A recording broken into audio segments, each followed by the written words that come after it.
नमस्कार, स्वागत है आपका एनएमएफ न्यूज में। मैं हूं आपके साथ शबनम। पश्चिम बंगाल में दूसरे चरण का मतदान जोरों शोरों से आगे बढ़ रहा है। मतदान प्रतिशत लगातार ऐतिहासिक रिकॉर्ड की तरफ जाता नजर आ रहा है दूसरे फेज में भी। लेकिन इसी बीच जगह जगह से टीएमसी नेताओं की भीड़ ने बवाल करने की तस्वीरें आ रही है। हालांकि इलाज भी तुरंत ही कर दिया जा रहा है। इसी बीच उत्तर 24 परगना सबसे ज्यादा हाईलाइट हो रहा है। कभी वहां पर बीजेपी नेता की गाड़ी पर तोड़फोड़ की जाती है, कभी वहां पर आईएसएफ के कार्यकर्ता टीएमसी के नेता आपस में भिड़ जाते हैं, बवाल करते हैं, फोर्स को उतरना पड़ता है।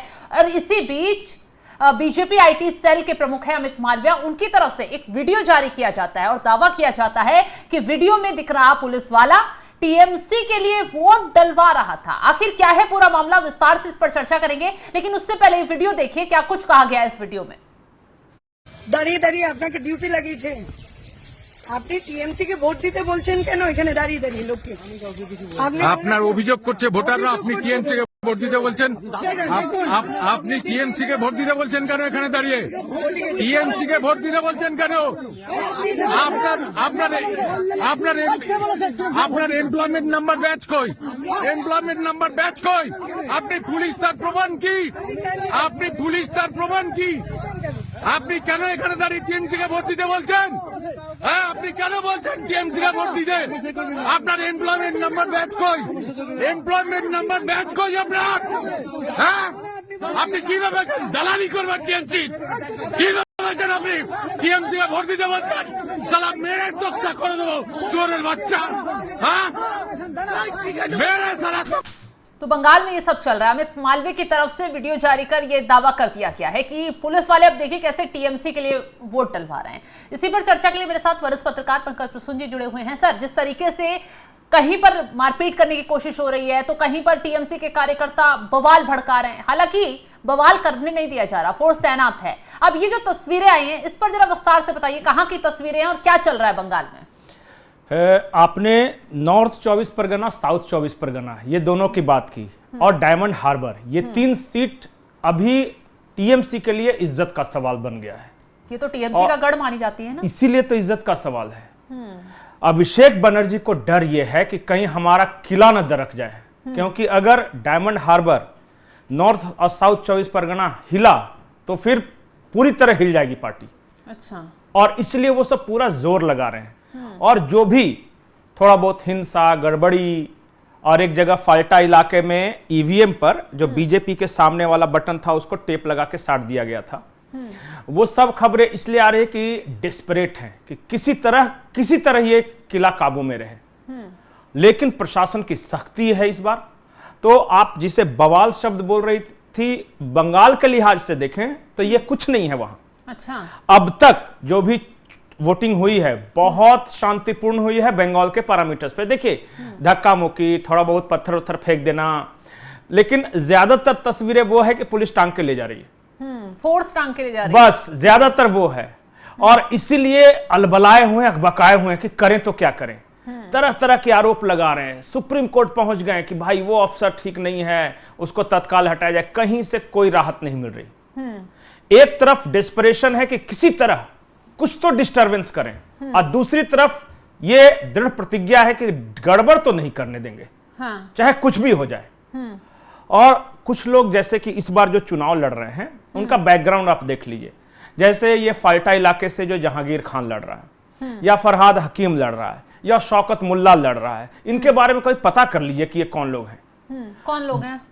हर कोई जानता है।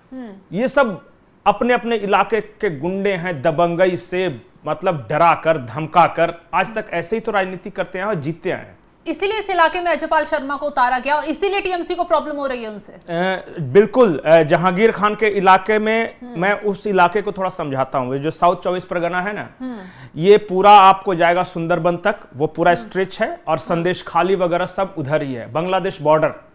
ये तो बहुत संवेदनशील इलाके हाँ, बहुत और बहुत हमेशा यहाँ मतलब यही मारकाट, दबंगई, खून खराबा हमेशा से आपको हर चुनाव में यहाँ पे होता रहेगा। ज्यादातर बम मिलना या हथियार बरामद होना इन इलाकों से मिलते हैं। बिल्कुल, इसीलिए वहां इस बार सख्त ऑफिसर को लगाया गया। ये पूरा इलाका, वो शेख शाहजहां, जहांगीर खान, इस तरह के आपको बहुत गुंडे मवाली मिल जाएंगे। एक है मुर्शिद है कोई, एक जुनैद नाम का है, ये सब लोकल गुंडे हैं।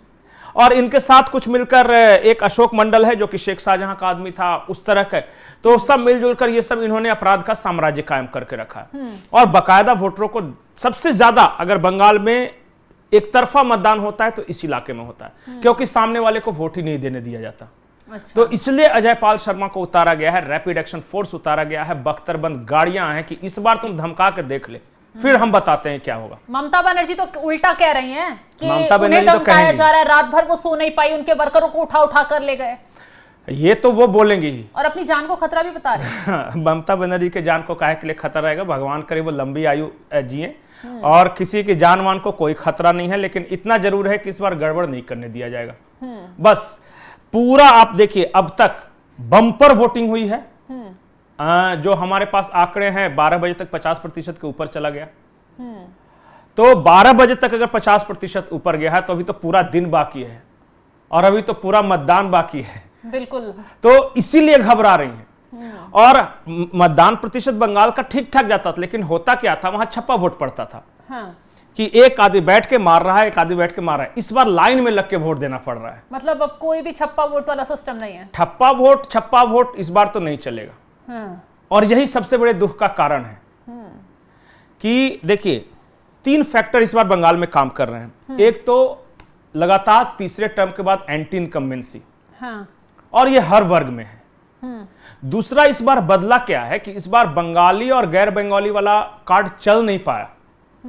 कोशिश इन्होंने बहुत की, नो डाउट, लेकिन नहीं चल पा रहा है बंगाली गैर बंगाली।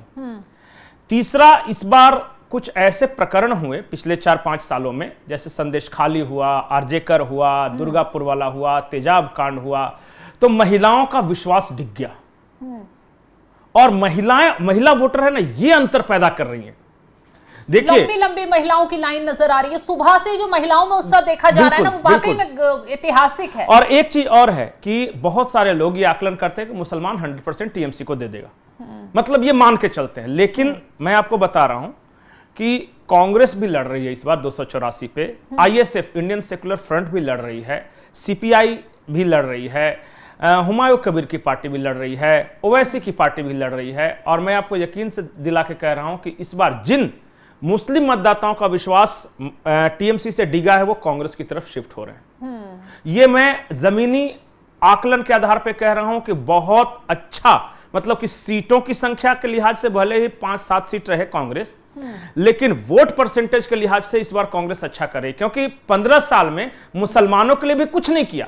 और मुसलमान सिर्फ इसलिए देते थे टीएमसी को क्योंकि बीजेपी को हराने वाली पार्टी है। हाँ। तो इस बार मुसलमान कहे कि ठीक है, हम अपना कांग्रेस का राह पकड़ लेंगे। और ये जो डिफरेंस आया है ना, महिला मतदाताओं जो कि डिटैच्ड होकर बीजेपी की तरफ से गए हैं, और मुस्लिम मतदाता जो कि डिटैच्ड होकर कांग्रेस या आईएसएफ की तरफ जा रहे हैं, ये जो कमी आ रही है, ये ममता के परेशानी की सबसे बड़ी वजह है। और यहां से उनका आत्मविश्वास डिग रहा है। वो रात भर नहीं सो पाए, इसलिए नहीं सो पाए क्योंकि उनको नींद नहीं आ रही थी। वो इसलिए नहीं सो पाए कि इस बार चुनाव में हार के बाद होगा क्या, और उनके भतीजे का क्या होगा। कि सुबह सुबह घर से काफिला लेकर गाड़ी का निकलती हैं, आज तक पहुंच जाती हैं। आज तक मैं इतने लंबे वक्त से पॉलिटिकली कवर कर रहा हूं बंगाल को भी और दूसरी जगहों को, कि ममता बनर्जी को मैंने वोटिंग के दिन कभी भी इस तरह घूमते नहीं देखा, कभी नहीं। इस बार वो बूथ जब घूम रही है, इसका मतलब डर सबको लगता है, गला सबका सूखता है। बिल्कुल, डर तो है। मैं ये नहीं कह रहा हूं कि वो जीतेंगी या हारेंगी, लेकिन इस बार खुद उनका जो अपना विधानसभा क्षेत्र है भवानीपुर, वहां उनका आत्मविश्वास डोल गया है। और चेहरे पर यह साफ दिख रहा है, जब किसी राज्य की निवर्तमान मुख्यमंत्री कहे कि मेरे कार्यकर्ता को उठा लिया, मेरा वोट ये चला गया, वो डर रहा हो, वो बूथ घूम रहा हो, तो समझिए कि मामला गड़बड़ है। बिल्कुल। खैर, अब आगे अगली तस्वीर क्या देखने के लिए मिलती है। बहुत बहुत शुक्रिया पंकज जी जानकारी देने के लिए। तो बंगाल में क्या कुछ चल रहा है समझ गए होंगे आप। अभी तक 40% मतदान हो चुका है, अभी तो दिन की शुरुआत ही हुई है, आगे ये प्रतिशत 12 बजे तक 50% से ऊपर क्रॉस कर गया। 50% से ऊपर होना, यानी कि जब तक वोटिंग का टाइम है, हो सकता है 100% भी मतदान यहां पर हो जाए, रिकॉर्ड टूट जाए। लेकिन दिलचस्प तस्वीरें बंगाल से बेहद आ रही हैं। ममता बनर्जी जगह जगह बूथ पर घूम रही हैं। बीजेपी को कभी आरोप लगाती है बीजेपी पर, कभी चुनाव आयोग पर सवाल उठाती है। तो सवाल यही उठ रहा है, क्या ममता को कोई डर दिखाई दे रहा है? क्योंकि आज से पहले कभी उन्हें इस तरीके से नहीं देखा गया जिस तरीके से इस बार के चुनाव में ममता को देखा जा रहा है। तो फिलहाल आपको क्या लगता है बंगाल के इन हालातों पर, जो वोटिंग चल रही है, जो तस्वीरें आ रही हैं, उसको लेकर आप क्या कुछ राय रखते हैं? कमेंट बॉक्स में जरूर बताइएगा और तमाम बड़ी खबरों की अपडेट के लिए आप हमारे साथ जुड़े रहें। नमस्कार।